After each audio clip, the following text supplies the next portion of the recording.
दोस्तों, हम बहुत बारी न्यूज़ में या मूवीज़ में देखते हैं कि दोषी का नार्को टेस्ट करवाया जाता है। इसका बेहतरीन एग्जाम्पल है अक्षय कुमार की जॉली LLB 2, जिसमें एक विटनेस का नार्को टेस्ट होते हुए दिखाया गया है। तो क्या 498 जैसे केसेस में या और जो बाकी पति पत्नी के बीच में केसेस चलते हैं, तो उनमें भी क्या नार्को टेस्ट हो सकता है ताकि सच और झूठ का पता लगाया जा सके।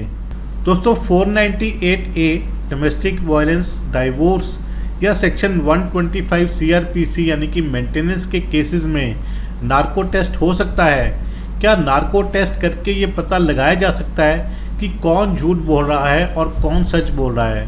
क्या पति या पत्नी दोनों में से कोई भी पार्टी नार्को टेस्ट करवाने के लिए कोर्ट में एप्लीकेशन डाल सकती है? और क्या ऐसे में कोर्ट उसकी एप्लीकेशन पर नार्को टेस्ट का ऑर्डर करेगी? तो आज के वीडियो में हम जानेंगे कि यदि पति पत्नी के बीच में जो भी केसेस होते हैं, जैसे 498A, 125 maintenance, domestic violence act, divorce, क्या उन केसेस में नार्को टेस्ट हो सकता है? और क्या कोर्ट नार्को टेस्ट के बेसिस पर पति को कन्विक्ट कर सकती है या उसको बरी कर सकती है या पत्नी के झूठ का पर्दाफाश कर सकती है? तो वीडियो को अंत तक ज़रूर देखिएगा ताकि आप कोई भी पॉइंट मिस ना करें। वीडियो को शुरू करने से पहले मैं आप सभी से रिक्वेस्ट कर दूं कि यदि आपने अभी तक चैनल को सब्सक्राइब नहीं किया है तो चैनल को सब्सक्राइब कर लीजिए, साथ ही नोटिफिकेशन बेल आइकन भी दबा दीजिए। इन केस आपकी कोई भी लीगल समस्या है, लीगल क्वेरी है, तो आप मुझे भेज सकते हैं। नमस्कार दोस्तों, लीगल गुरुकुल में आप सभी का बहुत बहुत स्वागत है। चलिए वीडियो को शुरू करते हैं। हम सभी ये मानते हैं और जानते हैं कि 498A तथा अन्य कानून जो कि महिलाओं की सुरक्षा के लिए बनाए गए हैं, उनका मिसयूज़ यानी दुरुपयोग हो रहा है। ऐसे में क्या कोर्ट से ऑर्डर ले सकते हैं कि पत्नी का नार्को टेस्ट करवाया जाए ताकि उसके झूठ का पर्दाफाश किया जा सके, ताकि हस्बैंड और उसके माता पिता को सालों साल झूठे केसों का सामना ना करना पड़े और न्याय जल्द से जल्द मिले। देखिए, इसके लिए हमारे को समझना होगा कि ऐसा नहीं है कि 498A की सभी केसेस में हस्बैंड बरी होते हैं, या ऐसा भी नहीं है कि पत्नी के सभी केसेस डिसमिस होते हैं, क्योंकि हर केस के तथ्य और सबूत अलग अलग होते हैं। तो हर केस का अलग अलग डिसीजन आता है। कोर्ट केसेस को मेरिट्स के बेस पर डिसाइड करती है, जो कि फैक्ट्स और एविडेंस के बेसिस पर होता है। ऐसे में एविडेंस में गवाह और सबूत दोनों देखे जाते हैं। पर यदि फैक्ट्स ही झूठे हों, यानी कि पत्नी पति के खिलाफ या उसके माता पिता के खिलाफ झूठी कंप्लेंट फाइल करती है, झूठे गवाह खड़े करती है, तो क्या ऐसे में 498 तथा अन्य केसेस में नार्को टेस्ट हो सकता है?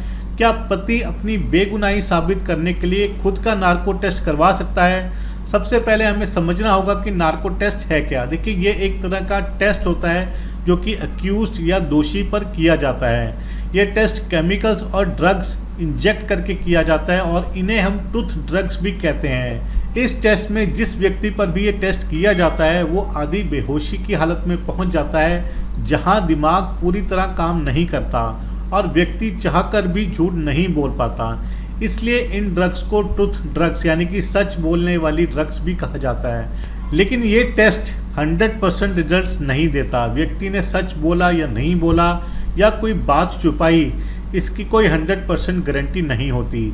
इस टेस्ट को मेनली दो प्रकार से किया जाता है। एक तो होता है पॉलीग्राफ टेस्ट और दूसरा होता है ब्रेन मैपिंग।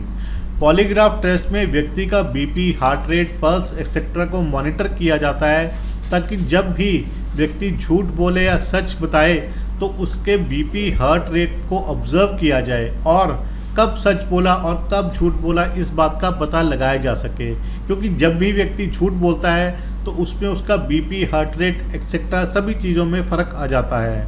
दूसरा होता है ब्रेन मैपिंग। ब्रेन मैपिंग में ब्रेन के न्यूरॉन्स के बदलाव को स्टडी किया जाता है, क्योंकि ये माना जाता है कि व्यक्ति बेहोशी में भी अपनी सेंसेस को कंट्रोल कर सकता है, पर अपने दिमाग के न्यूरॉन्स को नहीं कर सकता।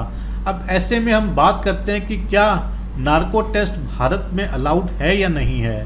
देखिए, इंडिया में नार्को टेस्ट कम्प्लीटली बैन है। पुलिस इन्वेस्टिगेशन के दौरान या कोई भी एजेंसी नार्को टेस्ट नहीं कर सकती है। ये बिल्कुल ही इलीगल है। केवल और केवल कोर्ट के ऑर्डर के द्वारा ही नार्को टेस्ट हो सकता है और कोर्ट भी केवल रेयर केसेस में ही नार्को टेस्ट के आदेश देती है।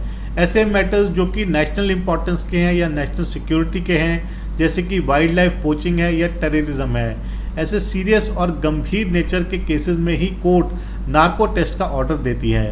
कोर्ट का ये भी कहना है कि यदि नार्को टेस्ट बिना कोर्ट की इजाज़त के होता है तो ये बिल्कुल ही ह्यूमन राइट्स और कॉन्स्टिट्यूशन के फंडामेंटल राइट्स का वायलेशन है। और सबसे महत्वपूर्ण बात नोट करने की ये है कि जो भी नार्को टेस्ट होता है वो केवल और केवल सबूत तक पहुंचने के लिए होता है, ना कि उस नार्को टेस्ट से जो एलिगेशन है उसकी सच्चाई या झूठ जानने के लिए।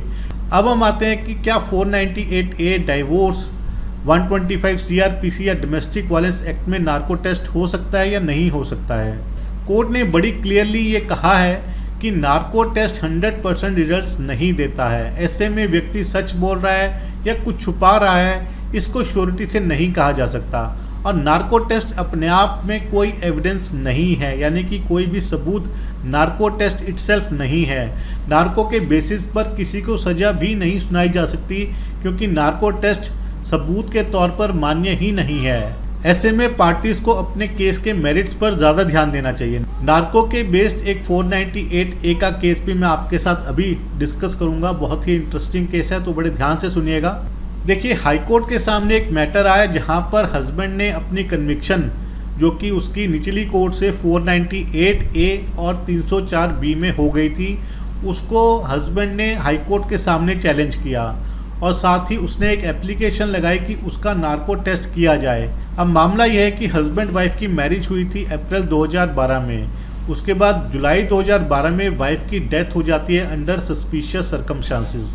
वाइफ के फादर एक कंप्लेंट फाइल करते हैं against the husband under section 498A और 304B IPC। ट्रायल चलता है। ट्रायल में सबूतों और गवाहों के मद्देनज़र हस्बैंड को कन्विक्शन हो जाती है 498 और 304B में। उसके बाद हस्बैंड पहुंचता है हाई कोर्ट। हाई कोर्ट में जो भी नीचे वाली डिसीजन है उसको वो चैलेंज करता है। हस्बैंड ये डिफेंस लेता है कि वाइफ उसके साथ बिल्कुल खुश थी, उसने कभी भी डाउरी की डिमांड नहीं करी है और कभी भी किसी प्रकार का हरासमेंट या टॉर्चर उसने वाइफ को नहीं किया। पति का ये भी कहना था कि उसने अपनी डिफेंस में निचली कोर्ट में अपने स्टेटमेंट दी थी कि वो नार्को टेस्ट के लिए भी रेडी है, पर हाई कोर्ट ने उसकी एक नहीं सुनी और उसकी अपील और application for the narco test dismiss की। अब देखिए हाई कोर्ट ने इसमें नार्को टेस्ट पर क्या कहा, बहुत ही इंपॉर्टेंट है हम सभी के लिए। सबसे पहला तो ये है कि हस्बैंड ने कोई भी एप्लीकेशन नार्को टेस्ट के लिए निचली अदालत में मूव ही नहीं करी थी, इसलिए यदि वो एपलेट कोर्ट में यानी कि हाई कोर्ट के सामने नार्को की एप्लीकेशन डालता है तो उसे बिल्कुल भी एक्सेप्ट नहीं किया जाएगा। हाई कोर्ट ने इसमें यह भी कहा कि narco can not be treated as evidence, यानी कि नार्को को एविडेंस के तौर पर नहीं माना जा सकता और नार्को टेस्ट के बेसिस पर हस्बैंड की गिल्ट या इनोसेंस प्रूव नहीं हो सकती है। तो इस वीडियो से, इस जजमेंट से हमें कंफर्म होता है कि 498 जैसे केसेस हैं, डाइवोर्स है, 125 CRPC है, डोमेस्टिक वायलेंस एक्ट है, ऐसे केसेस में नार्को टेस्ट नहीं हो सकता है, क्योंकि नार्को टेस्ट को एविडेंस की तरह ट्रीट नहीं कर सकते हैं और किसी की भी इनोसेंस या गिल्ट नार्को टेस्ट से प्रूव नहीं हो सकती है। ये जो केस मैंने आपके साथ डिस्कस किया, ये राजस्थान हाई कोर्ट का केस है 2016 का, जिसका टाइटल है Jaichand versus state of Rajasthan. इसका डाउनलोड लिंक मैं आपको डिस्क्रिप्शन में दे दूंगा, वहां जाकर के आप इसको डाउनलोड करके पढ़ सकते हैं। तो ये था मेरा वीडियो। आशा करता हूं कि आपको वीडियो पसंद आया होगा। यदि वीडियो पसंद आए तो वीडियो को लाइक और शेयर ज़रूर कीजिएगा। अगली बार मिलेंगे नए वीडियो में नए टॉपिक के साथ। तब तक के लिए धन्यवाद। जय हिंद।